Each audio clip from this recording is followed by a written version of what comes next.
you know that photoperiodism means is something about the photos, and period means the time required light and dark for a plant for flowering. Okay, this is the main thing. So in this picture you can see this is the key biological process. You can see this is the clock, means 24 hours clock. In the three cases you can see for long day plants means what? Long day plants means they need more light. So here you can see maximum light, that's why. So fluorescent stimulus, all those things, gibberellic acid is activated and flowers are blossoms here. Okay, so in case of short day plants they don't need the maximum light, that's why no flower.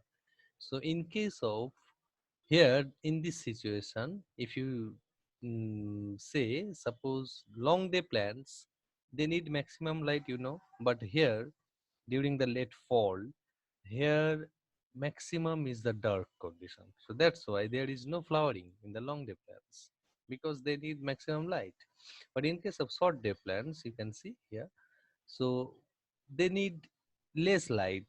Maximum is the dark condition. That's why there is flowers. So this is the third option. This is the interrupted night. Interrupted night means in a normal condition at the midnight, if you expose the long day plants, LSDP you can remember initially using a flashlight. Just initiate the light to activate some stimulus, and then is the normal thing. Okay, so normal thing means the light and the dark conditions are equal. So here you can see initially you just expose the plant, long day plant, for a very little time in the light, flashlight, and then you can see there is the flower. Okay, so this is the overall key biological process of photoperiodicity. Is very simple, so nothing to worry. So I already told about the quality of light is also important. Quality of light means different light, they actually have different wavelength, and different wavelength means they can stimulate or reverse or inhibit, means that they regulates actually the physiological activities, means the hormone synthesis, the fluorescent activation and all those things.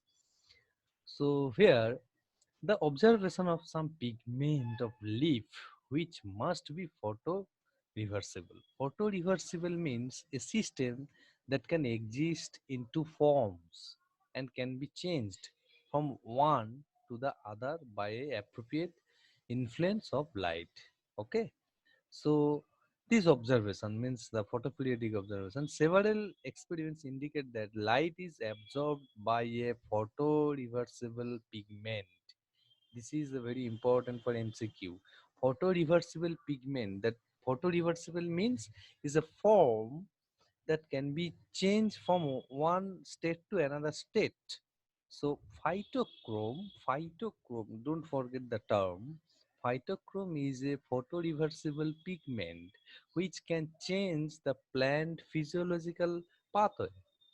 Okay, so this pigment, if it is available in the plant system, it actually differs the percentage of phytochrome in different plants. This is a bluish belly protein and exists two intercontrival form. Okay, two form is the PR and PFR. Okay, this is a belly protein. Okay, you can remember bilirubin and biliverdin. Billy means they're based on their structure. Okay, so this is a very another topic, how billy and bilirubin and billy protein structural formulation are there. So phytochrome is the photoreversible pigment. If it is present in the plant, that may be the physiological pathway may be changed, means the gibberellic activation or fluorescent activation, all things. But this protein, this is a bluish in color, believe protein, and exists two forms, is the PR and PFR. This is the two form. Okay, two hands you can say is the phytochrome pigment, and it has two hand. One is the PR hand and another is the PFR hand. PR form of phytochrome absorb red light and convert into PFR form. Okay, so PR form means the phytochrome absorb red light and convert into PFR form. The PFR form of phytochrome absorb far red light and convert to PR form under continuous darkness. Okay, so this is the thing actually you may keep in your mind, because this is the experimental things, and we are not asking to remember all the critical things, because it's the hardcore plant physiology, and this is for the research work and research purposes. So you can see here the exposure is the R protein and FR, then RFR means this is the some combination and permutation. Okay, so phytochrome pigment and their bilirubin and subunits. If you just add more subunits, if you remove subunits, then what are the types of activities will be there in the plant system? Sometimes it will inhibit the fluorescent activation, or sometimes it will promote. In this case, it will promote. In this case, again, it will inhibits. Then in this case, if you add 4, then it will again promote. Okay, so this is, I told you, is a research purpose. Just keep in your mind, phytochrome is the photoreversible pigment. It's a bili protein and having two subunit. One is the PR and PFR. That's it. And the perception of photoperiodic stimulus. Photoperiodic stimulus is nothing but stimulus is the which evokes the some event or some function in a organism. Okay, so in case of plant system, perceptor of photoperiodic stimulus means which activates, which promotes actually, is the mature leaf. And who suggested this? The scientist Knott, 1934. And the pigments are the phytochrome already discussed, and there is another more, one more is the cryptochrome and phototropins. Okay, so you can remember. Okay, so now flowering stimulus is the florization we have already discussed during vernalization lecture. So flowering stimulus means the florization. Florization is nothing but a chemical, is a compound which actually stimulates, means evokes the activation of gibberellic acid for flowering. You can see here the flowering hormones and gibberellins is already discussed in the vernalization stage. So this is very important. Flowering genes. Flowering genes are is important because this is for breeding purposes. Those scientists are working in the plant breeding and crop improvement. They need the flowering genes, because unless until they are not aware about the flowering genes, that means they cannot differentiate the male and female plants. So once male and female is differentiated, then they can perform the breeding experiment. Here, genetically, two classes of genes are actually regulate for floral development. Okay, so till date it identified. Maybe there are more some genes in near future. We will have new data, means more genes will be there. But till date is identified. One is the floral meristem identity and the floral organ identity. Two classes of genes regulate the floral development. Okay, so this is the two types of genes, and the genes names are LFY, APCL. These are the genes name, and how the genes name, how the genes are actually regulated and activated, and this is the process of central dogma of molecular biology. So I think the third semester there is the molecular biology, third or fourth semester. Yeah, third semester I think.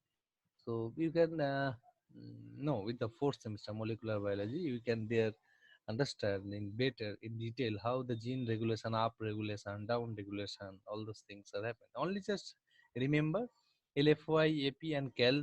These are the genes, floral development genes in plant systems. Okay. So here, this is an example. Arabidopsis thaliana is the model plant. Model plant. Don't forget, Arabidopsis thaliana is the model plant where vernalization, photoperiodic, everything, every experiment is actually carried out and shown here. Okay. So here is the photoperiodic pathway, CO genes, floral pathway integrators, vegetative um, phases and reproductive phases. Is the two types. So now I have already discussed about it. The significance of photoperiodic is the yield of tubers, corns, bulbs, rhizomes can be increased, and vegetative crops like radish, carrot, sugar can be made to remain vegetative for longer periods. Okay, annuals may be grown twice or thrice. Okay, so the perennial crop, annuals crop, so that is a good option. So you may have better production. You may have the productivity yield will be increased because the crop you are cultivating once in a year, but you can increase two or three times. Winter dormancy and autumnal fall can be prevented by increasing light hours. So during autumn, the leaf fall and flower fall is there, so you can check it during the artificial light treatment. Okay, so these are the significance. And now is the important thing. Important is the circadian rhythm. Circadian rhythm is you have that we have already studied in during school days a little bit. The behavior of animal and plants follow a linear nocturnal pattern of approx 24 hours. This is called circadian rhythm. Circadian rhythm means in 24 hours, what are the functions are going on, what are the pathways are actually functioning in a plant or animal or in a microorganisms. Circa means about, dn means day. So about a day means in 24 hours, what are the physiological, biophysiological, chemical pathways are actually functioning in a live organism. This is called the circadian rhythm. Rhythm means the step and the sequence, you can say. Okay. So here in the plant system, you can see, suppose this is in 24 hours. In 24 hours, you can see uh, is the protoplast movement. You can see then after that stomatal opening is also there. So first thing is that is the gene expression. Once gene is expressed, then cytosolic calcium levels will be increased.